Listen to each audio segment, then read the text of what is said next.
Ano yan, Paris? Sarap ah. Wala akong pera eh. Itlog kanin. Sabaw. Ha? Hindi mo na ako madumi, grabe ka naman. Ba't lumalayo ka sa akin? Kakain ka, Oh, ma'am? opo. Bakit po? May, Wala po akong pera. di, ako. Kakain ikaw? Opo. Sige. Hala, bigyan mo na ako? Kung kakain ka, kain. O, hingi ka na lang ng sabaw. Ano yan? Sa'yo, Bigyan mo ako? bibigyan kita kain. Sige. Bigyan mo ako pagkain. Opo. Sige po. Akin to? Opo. Sige, kain ka na. Samahan mo muna ako.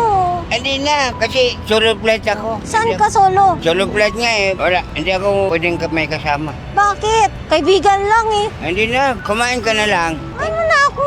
Tropa-tropa. Ay, solo flight nga ako. Pwede naman dalawa flight. Kain lang eh. Wala. Ay, kumain ka na. Hindi ka na sa Bauki. Bakit? Saan ka pa pupunta? Siyempre, may patutunguhan ako. Saan? Doon sa destinasyon. Oh? Korea. Saan? Korea? Oo. Ako Japan. Ah, Saan ang pamilya mo? gagawa pa lang ng pamilya. Oh? Oo.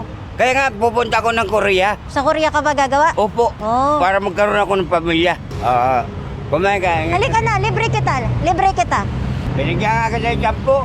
Ako pala libre mo. Wala, ba't ka galit? Di, ayaw. Kumain Gulay. na kasi ako. Sa gulay? Ayaw mo na? Ayaw.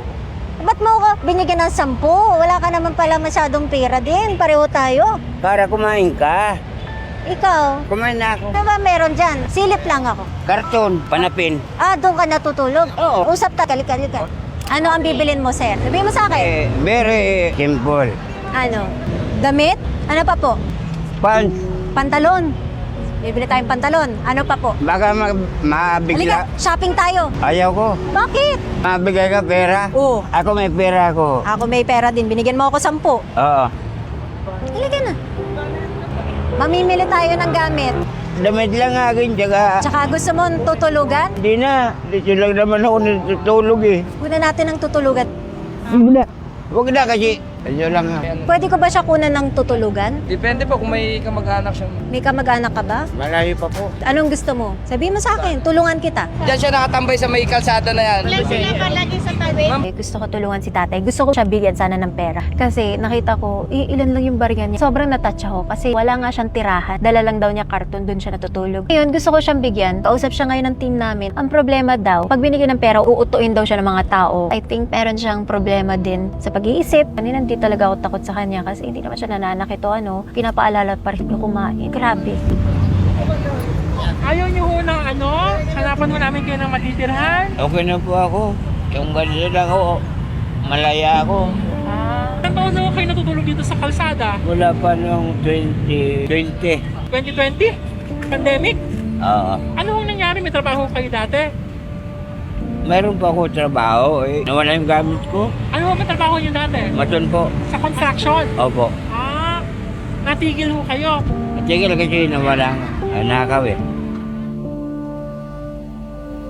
Nabigla ako kasi humihingi ako sa iba at bigla na lang siyang lumapit sa akin. Tinanong niya kung kumain na ba ako at bigla na lang niya akong inabutan ng 10 piso.